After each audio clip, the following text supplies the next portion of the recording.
रतन टाटा का प्रारंभिक जीवन। Ratan Tata early life. रतन टाटा का जन्म 28 दिसंबर 1937 को गुजरात के सूरत शहर में हुआ। जब रतन 10 साल के थे तब उनके माता पिता नवल टाटा सोनू टाटा ने औपचारिक तौर पर एक दूसरे से तलाक ले लिया था। तब उनके और उनके भाई जिमी की जिम्मेदारी उनकी दादी नविजबाई टाटा ने ले ली और उनका पालन पोषण बहुत अच्छे से किया। शैक्षिक योग्यता। Ratan Tata education qualification. रतन टाटा की शुरुआती पढ़ाई मुंबई के कैंपियन स्कूल में हुई और माध्यमिक शिक्षा cathedral and John Cannon school से की। इसके बाद वो आगे की पढ़ाई के लिए विदेश चले गए, जहां उन्होंने कॉर्नेल यूनिवर्सिटी से 1962 में बीएस वास्तुकला में स्ट्रक्चरल इंजीनियरिंग की डिग्री हासिल की। उसके बाद उन्होंने हार्वर्ड बिजनेस स्कूल से 1975 में अपना एडवांस्ड मैनेजमेंट प्रोग्राम पूरा किया। करियर और सफलताएं। Ratan Tata success story in Hindi.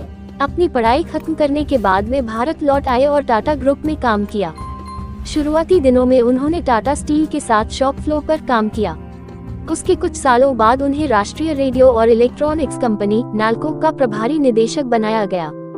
उसके बाद उन्हें टाटा इंडस्ट्रीज का चेयरमैन बनाया गया और आखिरी में जे.आर.डी. टाटा के टाटा ग्रुप के चेयरमैन पद को छोड़ने के बाद रतन टाटा को टाटा ग्रुप का चेयरमैन बना दिया गया।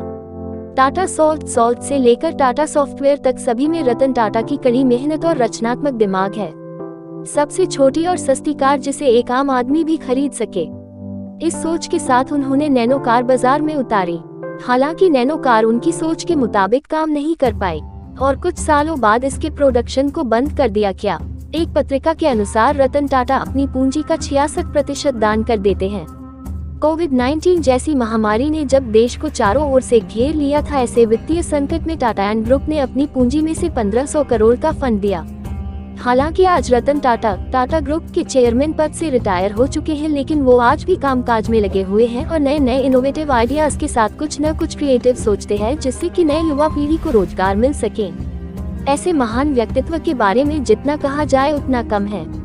हमें उनसे सीख लेनी चाहिए कि सफलता की सिर्फ एक ही कुंजी है, मेहनत। प्रेरणादायक सीख जो हमें रतन टाटा जी से मिलती है। रतन टाटा एक ऐसे शख्स हैं जो अपनी कमाई का ज्यादातर हिस्सा दान में दे देते हैं और वो युवाओं को अक्सर कुछ नया करने और सीखने की सलाह देते हैं। आजकल ऐसे लोग बहुत कम ही होते हैं जो अपनी कमाई हुई चीजों को दान में देना चाहते हैं। रतन टाटा हम सभी के लिए प्रेरणा के स्रोत इसलिए हैं क्योंकि वो हमेशा सबसे पहले अपने काम को इम्पोर्टेंस देते हैं। वो कहते हैं कि अगर आपको लाइफ में सफल होना है तो सबसे पहले अपने काम में फोकस करिए, ना कि उन चीजों में जो आपको अपने एम से दूर कर देती हैं। साथ ही रतन टाटा दूसरों को बहुत ही सम्मान देते हैं। वो अपने कर्मचारियों, चाहे वो बड़ा हो या छोटा, सबसे प्यार से मिलते और बातें करते हैं। रतन टाटा का ये भी कहना है, आपको अगर सफल होना है तो हमेशा साथ मिलकर काम करिए, भले किसी काम की शुरुआत आप अकेले ही क्यों ना करें।